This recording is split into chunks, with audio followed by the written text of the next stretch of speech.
Etsekilany mitoy ihany koa ny fanohanan'ireo malalatanana ireo trabona vokatry ny fandalovan'Rivodoza farany teo teto Madagasikara farany teo ary dia nahazo ny anjarany indray ny fokotanin'ny Vailava ao anatin'ny commune Isoava.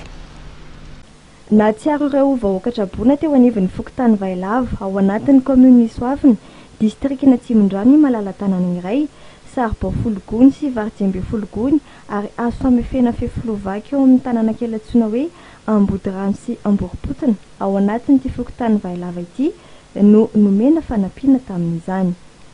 Zavatra nataon'ireo zany dia fanolorana fanomezana ho an'ireto fokotanina Ambodirano sy Amboropotona ity, Sarbo dia vary dia biscuit zany ho an'ny ankizy. Sy akoho zany bonbon amefena ny fefiloza vaky ny Vailava ery Niainga tamin'ny fakakefitra ny akora ilain'ny mponina ao toerana moa no nanomanana ny fanampiana. Tena olana aloha zany dia tsy fahampiana amin'ny olona ety an-tanàna satria tena natao fahatsiarana tanteraka hoe toborano le tambary tsy afaka miasa ny ary tsy afaka koa manao voiavitra. Nefa na dia ny sariko sy ny kitay zany tena sarotra mihitsy ny mahita azy ety amin'ny toerana. Ankoatra ireo 900 tafo nahazo tombotsoa tamin'ny fanampiana dia nitolorana biskuitra ihany koa ny ankizy mandinika tetỳ toerana.